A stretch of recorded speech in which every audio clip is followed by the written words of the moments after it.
सभी को नमस्कार। मैं रामकृष्ण शर्मा आज यूनिट 1 स्टार्ट करने जा रहा हूँ ह्यूमन वैल्यूज में, जिसका नाम है role of education in holistic development, समग्र विकास में शिक्षा की भूमिका। तो शिक्षा व्यवस्था तो हम अपने सोसाइटी में देख ही रहे हैं। उसको समझने के लिए हम ये देखना चाहेंगे कि आखिर शिक्षा व्यवस्था की क्या ज़रूरतें हैं, किस तरह से चल रहा है, क्या उसमें चेंजेस की आवश्यकता है, या सब जो चल रहा है सब ठीक है, या शिक्षा व्यवस्था कैसी होनी चाहिए, इस पर भी बात करें। लेकिन उसका रोल क्या है, पहले वो समझ में आएगा तो क्या चेंजेज होने चाहिए, नहीं होने चाहिए, वो सारी बातें भी समझ में आती हैं। अच्छा, मानव जो है, मानव क्या है, ज्ञान योनि है ना। देखिए 4 ऑर्डर हैं। 4 ऑर्डर में ह्यूमन ऑर्डर दिखाई देता है, फिर एनिमल ऑर्डर दिखाई देता है, फिर प्लांट एंड प्रेनिक ऑर्डर दिखाई देता है, एंड मटेरियल ऑर्डर है ना, ये 4। तो जो इसमें मटेरियल ऑर्डर को देखें तो उसमें पहचानने और रिकॉग्नाइज करना और फुलफिलमेंट करने की कैपेबिलिटी, ठीक है। यही चीज़ प्लांट में भी है। जब एनिमल में आते हैं तो उसमें रिकॉग्नाइज फुलफिलमेंट के साथ अज्यूमिंग की भी क्षमता होती है। अज्यूम कर सकते हैं, अज्यूम करके ये भोजन मेरे लिए ठीक है, ये भोजन मेरे लिए ठीक नहीं है, जहाँ पर सुरक्षित रहेंगे वहाँ पर जाना चाहेंगे। इसी वजह से तो जंगल में रहने वाले शेर जब जंगल उजड़ने लगते हैं तो अपनी सुरक्षा व्यवस्था को और मजबूत करने के लिए कहीं और जाने लगते हैं, गाँव में जाकर रहना स्टार्ट करते हैं, कहीं और पहुंच जाते हैं, है ना, ऐसी व्यवस्था। तो जहाँ पर उनको लगता है कि अब ठीक है, यहाँ ज़्यादा सुरक्षित महसूस करेंगे, वहाँ पर ये सब मानने में उनके है, तो वो अज्यूम करते हैं।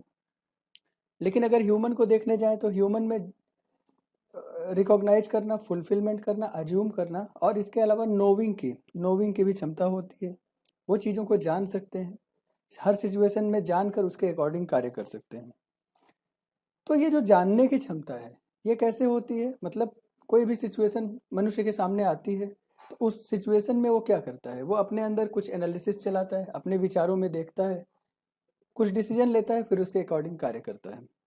जैसी समझ होगी वैसा ही डिसीजन लेगा, ये भी क्लियर है ना। तो कोई भी एक सिचुएशन लेकर उसमें देखा जा सकता है, जैसे गाड़ी चला रहे हैं, रास्ते में गड्ढा आ गया, अब उस गड्ढे में कुदा देंगे या उस समय गाड़ी में ब्रेक लगाकर धीरे से चलाएंगे, या बगल में कोई रास्ता होगा तो बगल से निकाल लेंगे। ये सिचुएशन जब आएगी सामने तो नेचुरल अपने विचारों में इसको चलाएंगे। मतलब जितनी भी सिचुएशन है उसको प्रपोजल के तौर पर लेने की हैबिट है ह्यूमन में। लेकिन वो प्रपोजल कहाँ लेता है, जहाँ अपना फायदा दिखे, या जहाँ पर, मतलब ज़्यादातर तो हैबिट में नहीं रहता है प्रपोजल, वो हर समय लेता है, या सही समझ नहीं होती तो सही समझ न होने की वजह से ये प्रपोजल का जो डिसीजन होता है कई बार गलत हो सकता है। जब हम अपने समाज को देखने जाते हैं तो सभी लोग वेल एजुकेटेड दिखाई देते हैं, बहुत सारी शिक्षा व्यवस्था से वो मजबूत हुए हैं, पढ़ाई लिखाई अच्छी हुई है, हायर डिग्री अचीव कर लिया, उसके बाद जॉब भी कर रहे हैं। ऐसे सोसाइटी में ऐसे लोगों की संख्या बहुत ज़्यादा है। लेकिन जब हम वैल्यू एजुकेशन की बात करते हैं या वैल्यूज़ की बात करते हैं तो हम कहते हैं सोसाइटी में वैल्यूज़ कम हो गई हैं। तो इसकी भी कुछ वजह होगी, मतलब एजुकेशन संस्कार तो चल रहा है ना, फिर भी दिक्कत आ रही है। कहीं एजुकेशन संस्कार में कोई कमी तो नहीं है, या कहीं ऐसा तो नहीं कि ये प्रपोजल लेने वाली हैबिट में कहीं कुछ दिक्कत आ रही है। इसलिए आज प्रपोजल में जांच कैसे करेंगे, इस पर भी थोड़ी बात की जा सकती है। तो यहीं से शुरू करते हैं, फिर यहीं से शिक्षा व्यवस्था पर धीरे धीरे जाएंगे। तो मनुष्य जो अपने में प्रपोजल लेता है, वो प्रपोजल्स को वेरीफाई करने के लिए एक की होता है, उस की के आधार पर वो वेरीफाई करता है, ठीक है। वो की उसके अपने में रहता है, जैसे कहीं किसी जगह कुछ पढ़ा हुआ है, कहीं किसी ने कुछ कह दिया है, उसको अपने में बैठाया हुआ है, उसके आधार पर एनालिसिस चलती रहती है, या सेंसेशन के आधार पर, शरीर की क्या मांग है उसके आधार पर एनालिसिस चलती रहती है। मेरे लिए क्या ठीक है, क्या ठीक नहीं है, उसमें जितनी समझ है उसके अकॉर्डिंग वो सोचते रहते हैं। क्या ठीक है, क्या ठीक नहीं है, इसी को समझने के लिए तो यहाँ पर एक जो टर्म है वो है नेचुरल एक्सेप्टेंस। मैं कहता हूँ कि नेचुरल एक्सेप्टेंस के आधार पर वेरीफाई करें, अपने अधिकार पर, अपने विचारों में जो चल रहा है उसके आधार पर, अपने में जो मैं देख पा रहा हूँ कि यह सहज रूप से सभी को स्वीकार्य है। नेचुरल एक्सेप्टेंस का मतलब जो सहज रूप से स्वीकार्य है, इसके आधार पर डिसीजन लेने की प्रक्रिया। तो छोटे छोटे एग्जाम्पल से इसको देख सकते हैं। एक एग्जाम्पल ले लेते हैं, ये जानने की प्रक्रिया है। अब ये नोइंग की प्रक्रिया जो मेरे में चलनी चाहिए थी, अगर मैंने किसी की कही हुई बात के आधार पर अपने में वेरीफाई किया है, किसी ने कहा, बाबा जी ने कहा कि ये काम करना जरूरी है, भले उसका कोई सीधी एनालिसिस ना हो, सीधा तर्क ना हो, लेकिन मैंने वो बात मान ली। ठीक है, फला मेरे चाचा जी हैं, उन्होंने ये बात कही है। अब वो चाचा जी हैं, मेरे से बड़े हैं, इसलिए मैं जानता हूँ कि उन्होंने सही ही कहा है। हो सकता है उन्होंने सही कहा हो, क्या मैंने उसको जांच कर देखा है या नहीं देखा है? जब मैं बिना जांचे उन लोगों की कही हुई बात को अपने डिसीजंस में ले आता हूँ, तो अगर उन्होंने वो बात ठीक से अपने सेंस में कही है, उनके स्थिति परिस्थिति में वो ठीक बैठती है, तो जरूरी नहीं है मेरी भी स्थिति परिस्थिति के लिए वो ठीक हो। लेकिन जब मैं उसको अपने ऊपर अप्लाई कर लेता हूँ, तो वहां से बिगाड़ शुरू होता है। इसलिए मुझे लगता है कि अपने में जांच करने की आवश्यकता दिखाई देती है, तो अपने में जांच कर लें। इसके लिए जो भी प्रपोजल मेरे में आए, वो दूसरी जगह से लिया है, ठीक है, कोई प्रॉब्लम नहीं है, लेकिन उसको एक बार अपने में जांच कर तो देख लें कि ये ठीक था कि नहीं, मेरी इस स्थिति में काम करेगा कि नहीं करेगा।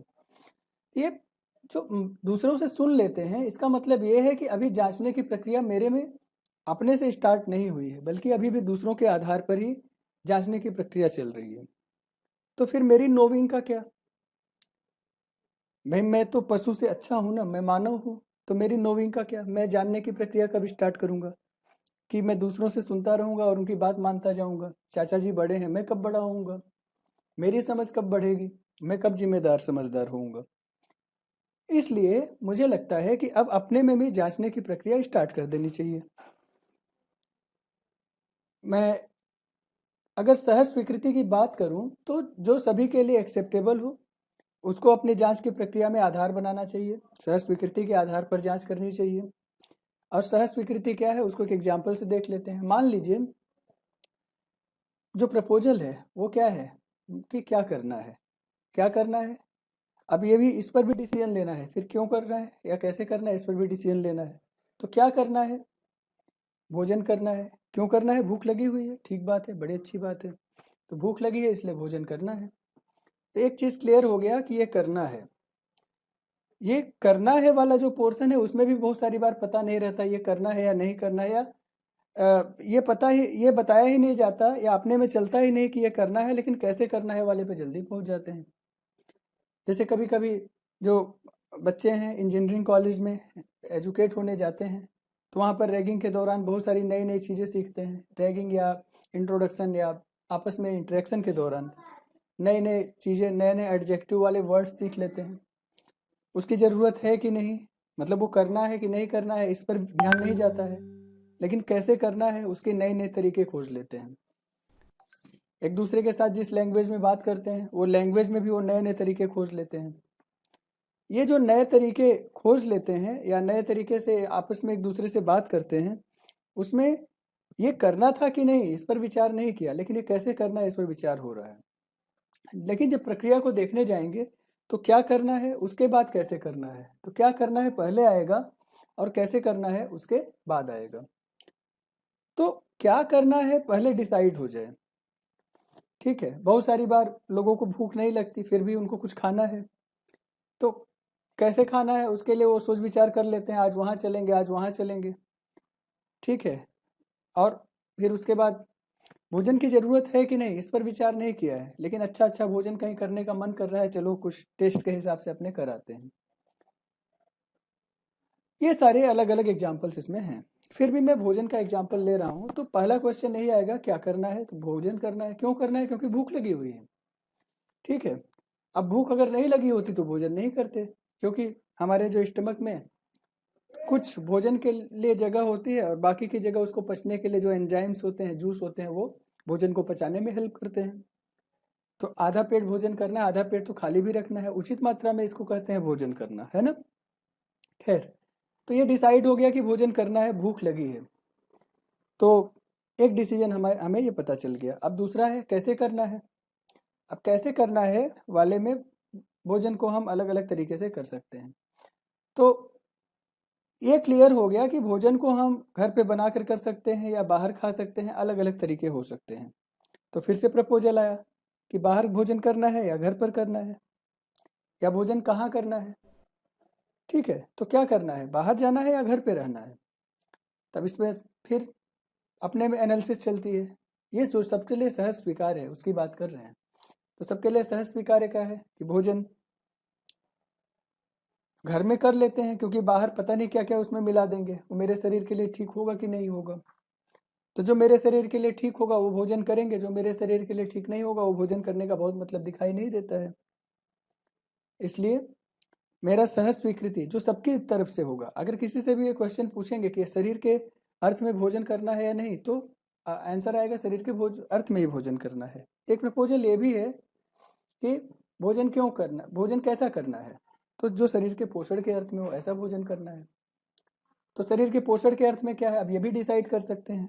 तो बाहर जाकर पिज्ज़ा खाना है, बर्गर खाना है, या फास्ट फूड, ऐसा फास्ट फूड खाना है जिसमें ऑयल ज़्यादा हो या बहुत सारी ऐसी चीज़ें हो, या मैदे की बनी हुई चीज़ जो शरीर को प्रॉब्लम क्रिएट कर सकता है, या वो सात्विक भोजन जो मेरे शरीर के लिए ठीक रहता है उसको करने में सही रहता है, जो दाल सब्जियाँ, ठीक है, रोटी, ठीक है, चावल, ये सारी चीज़ें जो हम नॉर्मली खेती के द्वारा प्राप्त करते हैं, जिसमें बहुत सारे प्रोटीन और अलग अलग तरह के इसके अलावा कुछ फ्रूट्स ले सकते हैं जो मेरे शरीर के लिए काफ़ी लाभदायक होंगे।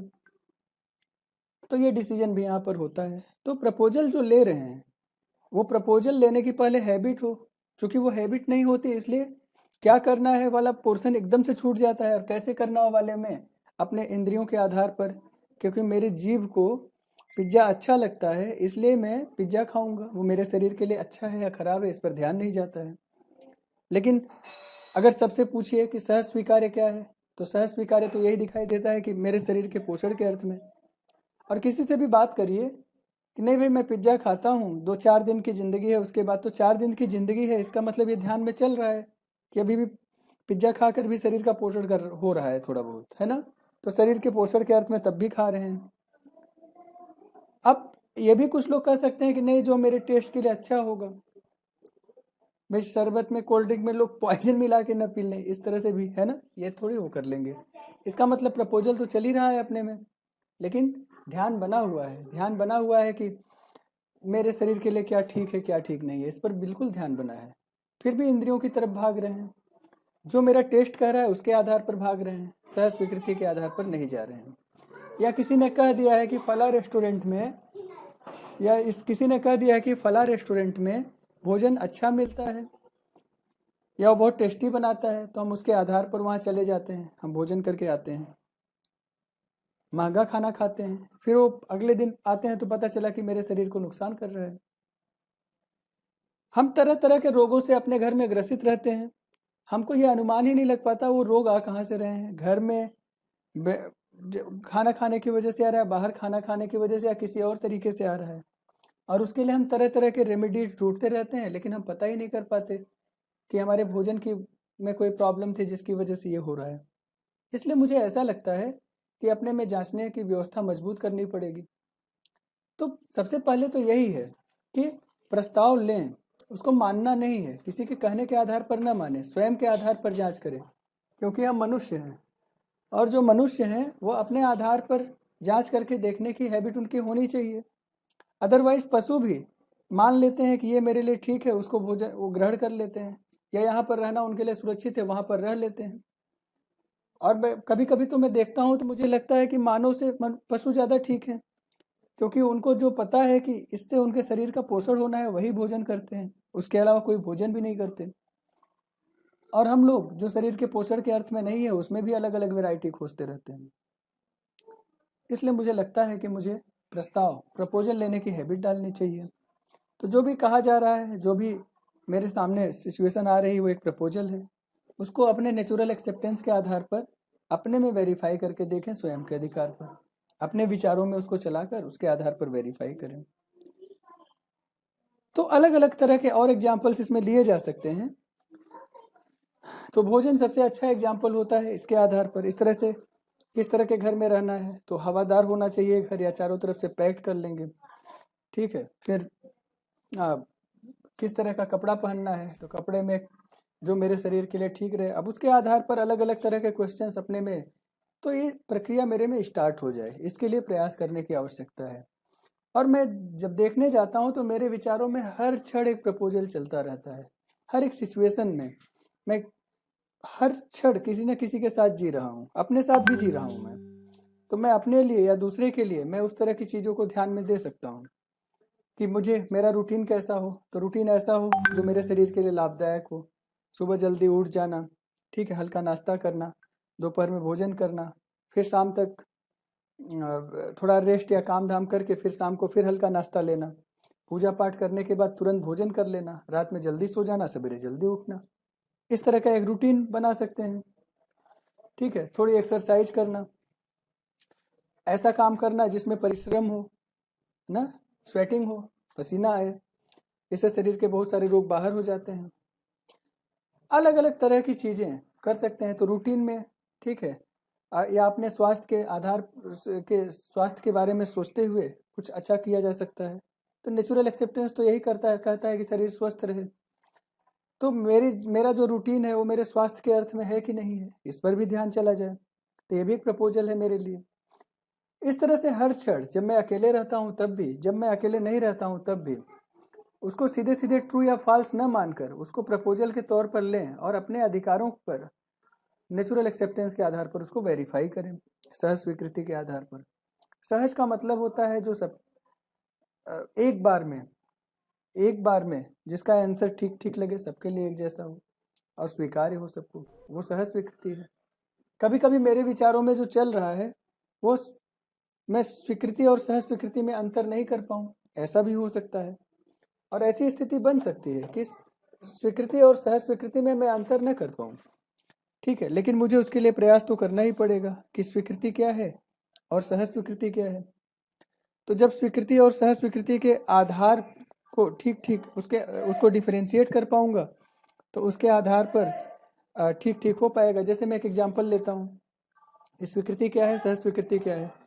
तो गुस्सा करना स्वीकृति है, गुस्सा लोग करते हैं। अब आप बताइए गुस्सा करना ठीक है या नहीं ठीक है, आंसर आता है नहीं ठीक है। तो इसका मतलब गुस्सा करना स्वीकृति अगर कोई करता है तो केवल उसके में स्वीकृति है। लेकिन सहज स्वीकार्य का था, क्या था, गुस्सा न करना सहज स्वीकार्य है। इसका मतलब क्या है, स्वीकृति और सहज स्वीकृति को भी आसानी से समझा जा सकता है। तो भोजन करने में पिज्जा खाना, तो पिज्जा खाना अगर क्वेश्चन पूछते हैं कि मेरे शरीर के पोषण के अर्थ में है या नहीं है, तो शरीर के पोषण के अर्थ में नहीं है। तो नेचुरल एक्सेप्टेंस क्या है, पिज्जा खाना नेचुरल एक्सेप्टेंस नहीं है। दाल चावल खाना, हाँ, दाल चावल रोटी सब्जी, ये सारी चीज़ें नेचुरल एक्सेप्टेंस का पार्ट दिखाई देती हैं क्योंकि शरीर के पोषण के अर्थ में है। तो स्वीकृति और सहज स्वीकृति में डिफ्रेंशिएट कर सकते हैं। इस अंतर को समझकर उसके अकॉर्डिंग जीने जाएं। ये प्रस्ताव पहले, ये एक प्रक्रिया है, मेरे और आपके बीच में शुरू होगा। ये गुरु और शिष्य की बात है यहाँ पर। तो मैं आपकी हेल्प करने के लिए तैयार हूँ। आप में ये संवाद की प्रक्रिया शुरू होती है, धीरे धीरे आप इसमें प्रपोजल्स को अपने में चलाना स्टार्ट करते हैं। ये पहले मेरे और आपके बीच में शुरू होता है, धीरे धीरे ये आप में चलने लगता है। मैं आपकी थोड़ी थोड़ी हेल्प करता हूँ और कुछ समय के बाद आप अपने में स्वयं में इसको चलाने लगते हैं। कहीं समस्या आती है तो मैं फिर से आपकी हेल्प करने के लिए तैयार होता हूँ और इस तरह से संवाद की प्रक्रिया चलनी स्टार्ट हो जाती है। प्रस्ताव मेरे में डायलॉग के फॉर्म में चलता रहता है। मेरे विचारों में उन डायलॉग्स को मैं देख सकता हूँ, सीधे सीधे न मान के, बल्कि मैं देखता हूँ। तो जो बातें मैंने अभी की वो सारा मेरे विचारों में चलता रहता है और मैं उसको नेचुरल एक्सेप्टेंस के आधार पर वेरीफाई करके कुछ डिसीजंस ले सकता हूँ। ये प्रक्रिया मेरे में स्टार्ट हो जाए तो इसका मतलब ह्यूमन में एजुकेशन लेने की क्षमता अब आ गई। पहले जानने की प्रक्रिया जो होना चाहिए वो तो शुरू हो जाए। एक बार जानने की प्रक्रिया शुरू हो जाए तो बात कर सकते हैं। तो क्वेश्चन आता है कि what is the role of education. Education का रोल क्या है, एजुकेशन की भूमिका क्या है, क्या भूमिका है। तो कहते हैं शिक्षा की भूमिका है मानव में निश्चित मानवीय आचरण से जीने की योग्यता विकसित करना। क्या, मानवीय आचरण से जीने की योग्यता विकसित करना, ये शिक्षा का अर्थ है। मैं तो कुछ और जानता था। शिक्षा की भूमिका क्या है, शिक्षा की भूमिका है डिग्री पाना, बड़ी जॉब पाना, ढेर सारा पैसा कमाना, लोगों से फैशन के कंपटीशन में आगे निकल जाना, अलग अलग तरह के कंपटीशन में सबसे आगे रहना, ये शिक्षा की भूमिका मुझे पता है। ये क्या नई चीज हमको बता रहे हैं? शिक्षा की भूमिका मानव में निश्चित मानवीय आचरण से जीने की योग्यता विकसित करना। थोड़ा अजीब सा लगता है, तो इसको समझना पड़ेगा। तो समझने के लिए क्या करें? चाहिए कुछ क्वेश्चन देख लेते हैं। इन तीनों में मुझे सबसे ज्यादा भय किससे है आज के समय में? आज के समय में सबसे ज्यादा भय किससे है? हिंसक पशुओं से। हाँ हाँ, हिंसक पशु तो बहुत हिंसक होते हैं। शेर को देखिए, वो तो खा जाएगा। कुत्ते को देखिए, गली में अगर थोड़ा पागल हो गया तो वो काट सकता है। डर के रहने की जरूरत है। प्राकृतिक आपदा का भी भय होता है। पता नहीं कब सुनामी आ जाए। हालांकि सुनामी तो किनारे वाले एरिया में आएगा, लेकिन यहाँ भी तो बाढ़ आ सकती है। अब भयंकर बारिश हो जाए तो उससे भी मेरा नुकसान हो सकता है। हाँ, ये भी काफी भयानक है। तीसरे को भी देख लें, मानव के अमानवीय व्यवहार का भय। अब लो, नई समस्या आ गई। ये हिंसक पशुओं का जो भय है, ये मुझे पता था कि कुत्ते का भी पता है, बल्कि सब जानवरों का पता है। तो उसके हिसाब से कुछ रेमेडी लेकर चलेंगे। प्राकृतिक आपदा का भय भी, वो भी पता है। ज्यादा बारिश होगी तो बाढ़ आ जाएगी, कम बारिश होगी तो सूखा आ जाएगा। मौसम में बदलाव किस तरह से होते हैं वो भी देख सकते हैं। तो प्राकृतिक आपदा का भी भय पता। लेकिन जब मानव से मिलते हैं तो मानव मेरे सामने खड़ा रहता है, वो मेरा मित्र जैसा मुझसे व्यवहार कर रहा है, फिर भी वो कब मेरे से अमानवीय व्यवहार करेगा ये भी नहीं पता रहता। रास्ते में जा रहे हैं, एक तरफ कुत्ता खड़ा है, एक तरफ इंसान खड़ा है। कुत्ते का पता है, इंसान का पता ही नहीं, क्या कर गुजरेगा। न्यूज चैनल्स में तो दुनिया भर के न्यूज चलते ही रहते हैं, हम आप देख ही सकते हैं। इतना दूर क्यों जा रहे हैं? घर ही में देख लेते हैं। तो घर में वैसे तो बाहर बड़े अच्छे अच्छे लोगों से अच्छी मुलाकात कर रहे हैं, अच्छे तरह से मिल रहे हैं, मेरा व्यवहार बहुत अच्छा है। लेकिन जब मैं घर पहुंचता हूँ तो मेरी मम्मी से, मेरी पत्नी से या घर के और सदस्यों से मेरा व्यवहार कैसा है? Oh my God! आप घर के परिवार के सदस्यों से अपने बारे में उनको अभय देकर उनको ऐसा बोलिए कि भाई मेरी तरफ से मैं कुछ कहूंगा नहीं, बस आप मेरे बारे में ठीक ठीक बता दीजिए। और थोड़ा सा भय कम हो जाए और वो आपके बारे में बताना शुरू करें तो सबसे सही समझ में आता है। सबसे जो परफेक्ट फीडबैक मिलता है वो अपने परिवार के सदस्यों से मिलता है, और वहां से एकदम क्लियर इन्फॉर्मेशन मिल जाएगी कि मैं कितना अमानवीय हूँ। आप अपने बच्चे से पूछ लीजिए, तो बच्चे को पता नहीं रहता है कि आप कौन सी बात पे उसके साथ अमानवीय व्यवहार करने वाले हैं। पत्नी को पता नहीं रहता है आप कौन सी बात पे अमानवीय हो जाएंगे। आपके अंदर का गुस्सा अचानक से बहुत तेजी के साथ निकल कर सामने आएगा। किसी को ये नहीं पता है। लेकिन मैं तो शिक्षित हूँ, मैंने तो हायर डिग्री ली है। मैंने कक्षा 8, 9, 10, 11, 12 में टॉप भी किया था। हायर डिग्री लेने के बाद अपने स्कूल लेवल पे भी टॉप किया और डिस्ट्रिक्ट लेवल पे भी 10वीं पोजीशन मेरी आई थी। बताइए, मेरे मानवीय व्यवहार में क्या कमी है? मैं तो जिम्मेदार समझदार हो गया हूँ। और फिर उसके बाद मैंने अच्छी डिग्री ली। अच्छी डिग्री छोड़िए, अच्छी डिग्री लेने के बाद मैंने ये अच्छी जॉब भी पाई है। कंपनी में मेरी जो रिस्पेक्ट है वो और किसी की नहीं है, फिर भी कह रहे हैं कि मैं अमानवीय हूँ। इसका मतलब अब यहाँ पर समझने की आवश्यकता है, ये जो शिक्षा की भूमिका है वो मानव में निश्चित मानवीय आचरण के लिए ही है, वो दिखाई नहीं दे रही है। क्योंकि ये भय बना हुआ है। अगर ये भय बन रहा है, इसका मतलब शिक्षा व्यवस्था में कहीं कमी दिखाई दे रही है। तो हमें रोल ऑफ एजुकेशन को ठीक से समझने की आवश्यकता है। भाई हम ये भी तो रोते रहते हैं। अब नेचुरल एक्सेप्टेंस की बात कर लेते हैं। किसी से भी क्वेश्चन पूछ लीजिए कि समाज में या किस तरह के समाज की आवश्यकता है जहाँ पर वैल्यूज हों।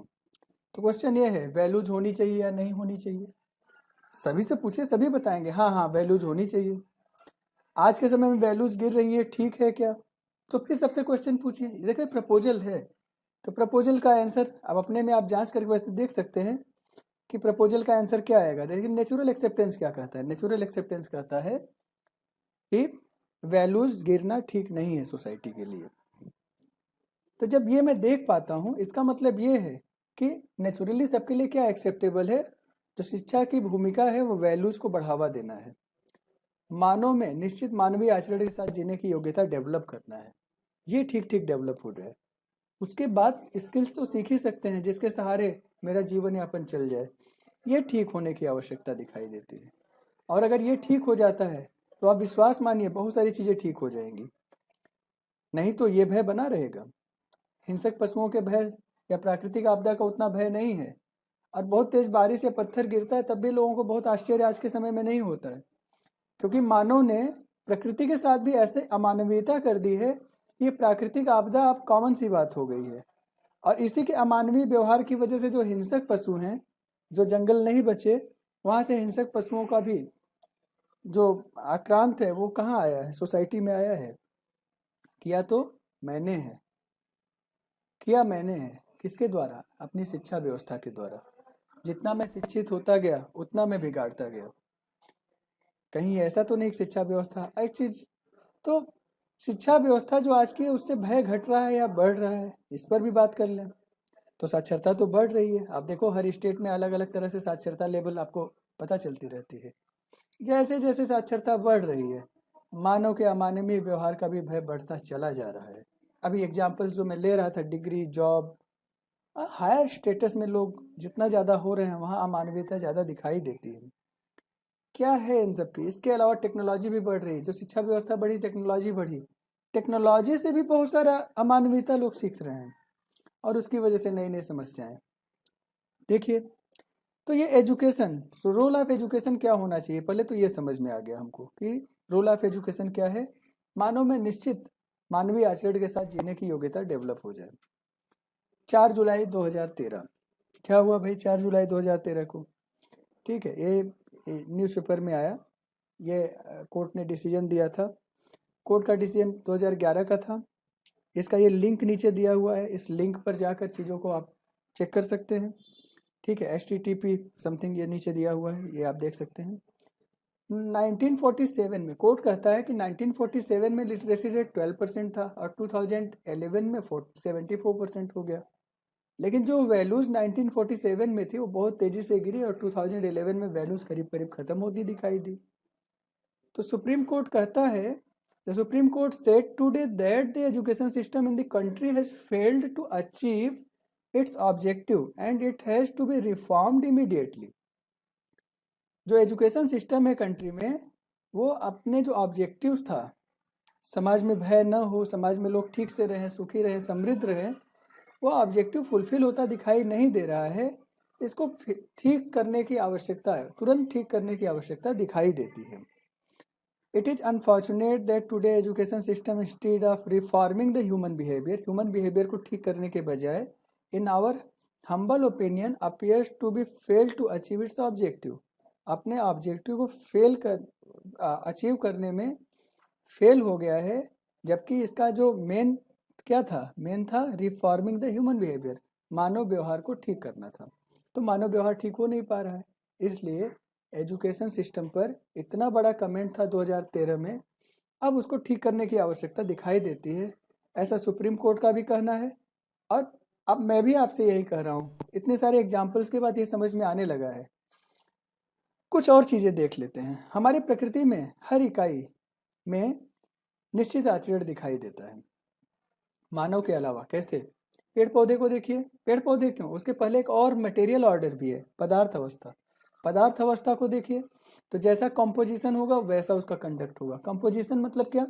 मतलब कार्बन और ऑक्सीजन जिस मात्रा में जुड़ेंगे तो एक कार्बन और 2 ऑक्सीजन CO2 बनाएगा। CO2 carbon dioxide, carbon dioxide हमारे इन्वायरमेंट में, हमारे पर्यावरण में पोल्यूशन क्रिएट करता है, ठीक है ना। मतलब इन नॉर्मल मात्रा में है तो नहीं, ज़्यादा मात्रा हो जाती है तो पोल्यूशन क्रिएट करता है, ठीक है। अब CO2 का आचरण जो है, कंडक्ट है, जब भी C 2 ऑक्सीजन के साथ मिलेगा वही बनाएगा। कार्बन जब भी 2 ऑक्सीजन के साथ मिलेगा वैसे ही कंडक्ट करेगा। कार्बन जब 1 ऑक्सीजन के साथ मिलता है उसका कंडक्ट बदल जाता है, लेकिन जब भी वो 100 ऑक्सीजन के साथ मिलेगा उसका कंडक्ट वैसा ही रहेगा। मतलब जैसा कॉम्पोजिशन वैसे ही उसका कंडक्ट, ठीक है ना। कंडक्ट फिक्स्ड है, देखिए ध्यान दीजिएगा, वो कंपोजिशन डिपेंडेंट है केवल। पेड़ पौधों को देखिए, जैसा बीज वैसा आचरण, जैसा बीज होगा ना, जैसा conduct based on their seeds, बीज के आधार पर आचरण करते हैं। तो नीम का पेड़ नीम जैसा होगा, ठीक है, पीपल का पेड़ पीपल जैसा होगा। पशु पक्षियों को देखिए, जैसा वंश वैसा आचरण, conduct based on their breed, तो जैसा वंश होगा, गाय का बच्चा गाय, शेर का बच्चा शेर, कुत्ते का बच्चा कुत्ता, जिसका बच्चा जैसा है वैसे ही बिहेव करेगा। लेकिन ह्यूमन को देखिए तो डॉक्टर का बेटा डॉक्टर है क्या? नहीं। इंजीनियर का बेटा इंजीनियर है क्या? नहीं। किसान का बेटा किसान ही बनना चाह रहा है क्या? ये भी सत्य नहीं है। सत्य क्या है? जैसा एजुकेशन संस्कार होगा वैसा उसका कंडक्ट होगा। इसलिए एजुकेशन संस्कार इम्पॉर्टेंट है। एजुकेशन संस्कार हमारे का जो रोल है हमारी सोसाइटी में वो ज़्यादा इम्पॉर्टेंट हो जाता है, क्योंकि मनुष्य वैसा ही बनेगा जैसा उसका एजुकेशन संस्कार होगा। तो एजुकेशन संस्कार की अब भूमिका क्या दिखाई देती है? एजुकेशन संस्कार का रोल क्या है? जैसे role of education sanskar is to facilitate the development of the competence to live with definite human conduct. Okay, शिक्षा संस्कार की भूमिका मानव में निश्चित मानवीय आचरण से जीने की योग्यता विकसित करना है। तो आज के समय में क्या ऐसे एजुकेशन संस्कार की आवश्यकता दिखाई देती है? ये एक प्रपोजल है आपके लिए, आप इस प्रपोजल को अपने में चलाइए। इसका आंसर नो आना चाहिए, यस आना चाहिए। यस, यस आना चाहिए। मतलब ऐसे एजुकेशन संस्कार की आवश्यकता दिखाई देती है। वैल्यू एजुकेशन की आवश्यकता भी दिखाई देती है। तो यही जो एजुकेशन संस्कार की ये जो भूमिका है यही तो वैल्यू एजुकेशन है, मतलब वैल्यूज को बढ़ावा देना। ठीक है ना? तो what is the need of value education? तो जितनी कहानी अभी रोल ऑफ एजुकेशन संस्कार पर बात की गई है वो पूरा का पूरा आंसर आप अपने एग्जाम में भी लिख सकते हैं, और अब हमारे में जानने की भी आवश्यकता है कि ऐसे ही एजुकेशन संस्कार की आवश्यकता है। तो नीड ऑफ वैल्यू एजुकेशन भी इसको कह लेते हैं। और कौन इसके लिए कौन रिस्पॉन्सिबल होगा? इसको कौन बना सकता है? सोसाइटी में एजुकेशन संस्कार कौन कौन देता है? शिक्षक देते हैं? आहा, पहला जवाब तो यही आता है, शिक्षक देते हैं। आहा, नहीं नहीं नहीं नहीं, मेरे यहाँ तो कुछ बच्चे तो सोसाइटी से भी सीखते रहते हैं। Oh, society is also the teacher. नहीं नहीं नहीं नहीं, बच्चे तो शुरू शुरू में पेरेंट्स से सीखते हैं। हाँ, ऐसा लगता है कि पेरेंट, टीचर और सोसाइटी तीनों से सीखते हैं। कौन रिस्पॉन्सिबल है? पेरेंट, टीचर, सोसाइटी, तीनों दिखाई देते हैं। किसकी पहली रिस्पॉन्सिबिलिटी है? बच्चा पैदा कहाँ हुआ? पेरेंट के पास। तो पेरेंट की पहली रिस्पॉन्सिबिलिटी दिखाई देती है। Parent is the first who will make education towards their child. Okay, उसके बाद जब बच्चा स्कूल जाएगा तो टीचर, और जब धीरे धीरे सोसाइटी में इंटरेक्ट करेगा तो सोसाइटी से वो इनपुट लेता है। पहला इनपुट वो लेता है पेरेंट से। तो पेरेंट तो एजुकेशन संस्कार तभी दे पाएंगे ना जब खुद सीखे होंगे। कहीं ऐसा तो नहीं कि पेरेंट में एजुकेशन संस्कार ठीक करने की आवश्यकता है। अब मुझे ऐसा लगता है कि एजुकेशन संस्कार की ये जो भूमिका है वो घर से शुरू होगी, और घर में जो पेरेंट हैं उनके में पहले ये ठीक ठीक डेवलप हो जाए तो उनके बच्चे में भी ठीक ठीक डेवलप हो जाएगा। तो पहली प्रायोरिटी तो पेरेंट की ही दिखाई देती है। क्या हम इसको इंश्योर कर पा रहे हैं? क्या हम सक्षम हैं एजुकेशन संस्कार को ठीक ठीक देने में? अब इसका जवाब तो भाई पर्सन टू पर्सन वेरी करता है, फैमिली टू फैमिली वेरी करता है। ठीक है, तो जिसके यहाँ ऐसा चल रहा हो उसका ठीक दिखाई देता है, जिनके यहाँ ऐसा चल नहीं रहा उसके यहाँ भी ठीक दिखाई नहीं देता है। एक और बात यहाँ पर कर लेते हैं। कभी कभी ऐसा लगता है कि जब मैं ये बात कर रहा हूँ तो जितने लोग ये वीडियो देखेंगे उन सबको ऐसा लगेगा कि मेरे लिए तो बात नहीं की जा रही है। ठीक है, तो अपने में वो ठीक से जांच परख एक बार कर लें और देख लें कि क्या अपना मानवीय आचरण ठीक है कि या नहीं है। फिर अपने जब प्रपोजल में लेने जाते हैं तो अभी जो हैबिट है उसमें तो यही है कि मैं तो ठीक ही हूँ, दूसरे को ठीक करने की आवश्यकता है। दूसरे से पूछे तो दूसरा भी यही कहता है कि मैं ठीक हूँ, इसको ठीक करने की आवश्यकता है। तो इसी तरह से कन्फ्लिक्ट एक दूसरे के आमने सामने दिखाई देता है। हो सकता है दोनों ही ठीक हो, दोनों को ठीक होने की आवश्यकता है। हो सकता है ये भी ठीक हो कि भाई एक ठीक हो और दूसरा ठीक ना हो, लेकिन पहले की बात दूसरा कैसे मानेगा जब दूसरा भी, दूसरे में समझ ही कम है।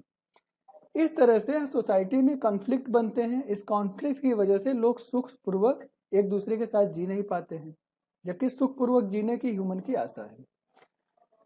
तो जो रोल ऑफ एजुकेशन हमको दिखाई देता है वो क्या है? यही है कि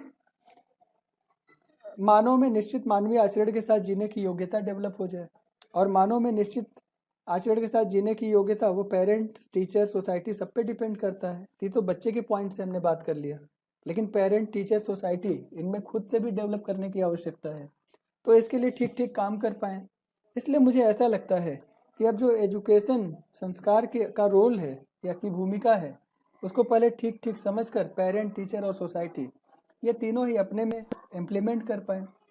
या तो कम से कम पेरेंट की ये प्रायोरिटी बनती है कि उनके में अगर ठीक ठीक है तो उनके बच्चे को शुरू के जो 3-4 साल हैं उसमें उनको सही गलत की ठीक ठीक समझ बन सकती है। उसके लिए मैंने शिक्षा संस्कार पर एक वीडियो बनाया था, प्रोसेस ऑफ एजुकेशन संस्कार, उसको ठीक ठीक देखने की आवश्यकता है। वहाँ से देखकर भी बहुत सारी चीज़ें समझ में आ सकती हैं कि कहाँ ठीक करने की आवश्यकता है।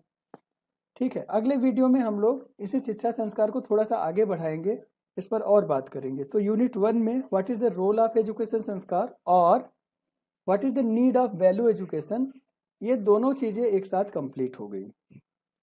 ठीक है, तो अगले टॉपिक में हम लोग नए चीज़ों के साथ फिर मिलेंगे। आप कोई भी कमेंट हो उसको वीडियो के नीचे कमेंट बॉक्स में जाकर कमेंट कर सकते हैं। मेरी ईमेल आईडी ramkrishna@gmail.com पर, या मेरे व्हाट्सएप नंबर पर मेल, या मेरे व्हाट्सएप नंबर पर व्हाट्सएप 7800696580, या इसी नंबर पर कॉल करके बात कर सकते हैं। तो चलिए यहीं पर समाप्त करते हैं, और आपका कोई क्वेश्चन हो तो उससे रिलेटेड हम बात आपसे कर लेंगे। तो यहीं पर समाप्त करते हैं। सभी को नमस्कार।